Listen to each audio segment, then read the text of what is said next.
乌军反攻失败了，乌克兰将加速全面失败；反攻胜利了，也会在面对俄军新攻势的时候失去抵抗能力。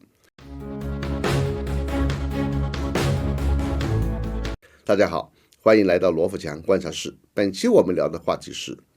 突然放松对巴赫穆特的攻势，还释放战俘，俄罗斯这是什么打算？围攻巴赫穆特的俄军主力是众所周知的瓦格纳集团。据报道，仅仅是瓦格纳集团就已经在巴赫穆特歼灭乌军3万多人。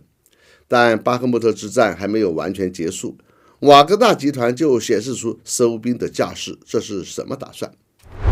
巴赫穆特之战已经接近尾声，俄军已经控制了 85% 的地区。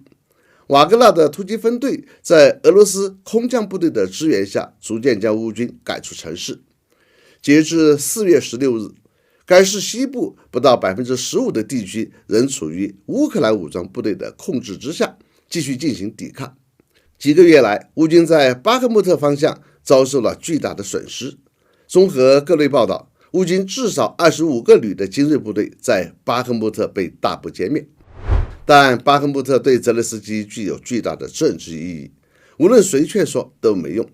泽连斯基中间出现过动摇，但最终还是收回了撤退命令，重新下令不惜一切代价也要死守。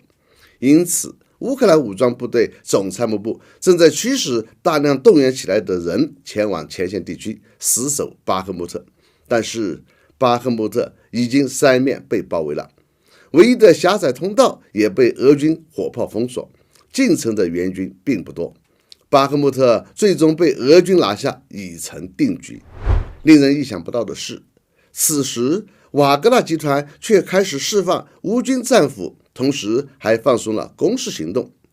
更让人想不到的是，4月15日，瓦格纳集团老板普里戈金突然公开呼吁普京宣布结束特别军事行动。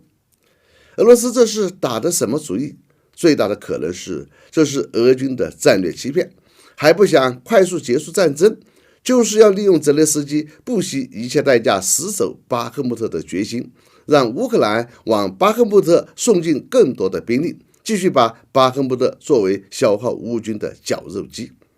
俄军早就对巴赫穆特形成了3面包围，以俄军的实力，完全可以在早就成为一片焦土的巴赫穆特使用温压弹、白磷弹以及大口径火炮等等高强度的杀伤性弹药，把乌军彻底消灭；也可以采用火炮的不间断射击，彻底封死巴赫穆特的唯一出口，断了乌军的进出通道，逼迫巴赫穆特守军像马里乌波尔战役一样集体投降。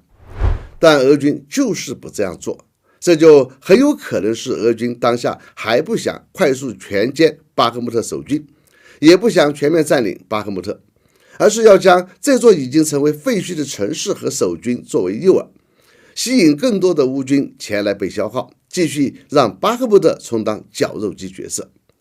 乌军为了守住巴赫穆特，必将占用大量的兵力和作战资源，这就会影响乌军可能的大反攻行动和保障。由此看来，这是俄军的一石二鸟计划。